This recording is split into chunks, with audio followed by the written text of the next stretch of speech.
ولقد بعثنا بكل أمة رسول أن اعبدوا الله واجتنبوا الطاغوت। আল্লাহ রাব্বুল আলামিন যুগে যুগে নবী রাসূল প্রেরণ করেছেন, এখানে দুইটি দায়িত্বের কথা বলা হয়েছে। আন ইবুদুল্লাহ, আল্লাহর ইবাদত করো, ওয়াজতানিবুত তাগুত, আর তাগুতটাকে মানুষকে দূরে থাকার ব্যাপারে নির্দেশ প্রদান করো। সুবহানাল্লাহ।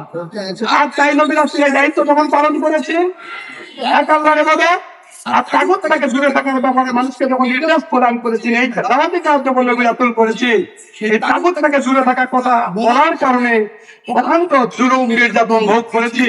আর কেউ যারা তাগুত থেকে দূরে থাকার ব্যাপারে মানুষকে দাওয়াত দেয়, তারা জুলুম নির্যাতন জেল হাজত এইগুলো সহ্য করতে হয়। ঠিক কিনা বলেন? আজকে যারা তাগুত থেকে দূরে থাকার ব্যাপারে কথা বলে না, তার উপরে কোনো নির্যাতন যাবে না। অথচ আল্লাহ সুবহানাহু ওয়া তাআলা বলছেন, আমায়া করবে তাগুত ফাইকরিম বিল্লাহ, তোমরা তাগুতকে বর্জন করো, আবাদ করো, প্রত্যাখ্যান করো, ফাইকরিম বিল্লাহ। তারপরে যে ব্যক্তি আল্লাহর প্রতি ঈমান আনলো, আমাদের ইসলাম থেকে মুরাতি উল্টা লাগবে সালামা, সে নামে একটা মজবুত রশি ধারণ করলো, ভেঙে যাবে না, ছিঁড়ে যাবে না, সালাতে আপনি জান্নাতে ঢুকতে বলেন সুবহানাল্লাহ।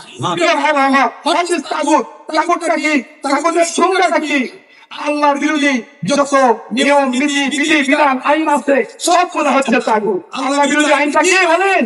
তাগুত। বাংলাদেশের পার্লামেন্টে আল্লাহর কাছে মানুষের আইন আছে বলেন, মানুষের চুরির আইনকে তাগুত বলা হয়েছে। ওলামায়ে কেরাম পুরোটা বছর ধরে মুখে টেপ মারা হয়েছিল, কেউ কথা বলতে সাহস পায়নি। যারা সাহসে কথা বলেছে তারা বাংলাদেশের হাতে পড়বে। ঠিক আছে?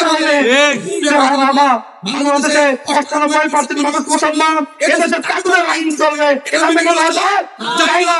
তাই রমজান মাস, কোরআন নাযিলের মাস, ইসলাম বিজয়ের মাস, তাকওয়া অর্জনের মাস। আর এই তাকওয়া অর্জনের হচ্ছে ইসলামের রাষ্ট্র উপহার। বলেন সুবহানাল্লাহ। আপনারা যারা প্রিয় রোজাদার ভাই আছেন, সংক্ষিপ্ত আলোচনা আহ্বান করছি, যুগে যুগে নবী রাসূল মানুষকে এক আল্লাহর ইবাদতের ব্যাপারে দাওয়াত দিয়েছেন, তাগুত থেকে দূরে থাকার ব্যাপারে নির্দেশ প্রদান করেছেন। তাই যে দেশে ৯৮% মানুষ মুসলমান বাস করে, সে দেশে আগামীতে পার্লামেন্টে যে জাতীয় সংসদ নির্বাচন হতে যাচ্ছে, এখানে মুসলমানদের একটা ঈমানের পরীক্ষা হবে। আপনি কি তাগুতের পক্ষে সমর্থন করছেন না আল্লাহর আইনের পক্ষে করছেন? ঠিক না? আল্লাহ সুবহানাহু ওয়া তাআলা বলেছেন, আলা লাহু খালকু ওয়া লাহু আমরু, সৃষ্টিটা আইন চলবে তারা নারায়ণ তাকবীর।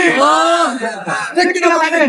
সৃষ্টিটা আইন চলবে না, আল্লাহ আইন চাই, সকলের শাসন চাই। আজ থেকে স্লোগান দিয়ে মাঠে ময়দানে এখানে বলতে থাকতে বলে এক আল্লাহর ইবাদত করার ব্যাপারে মানুষকে দাওয়াত দেব ইনশাআল্লাহ।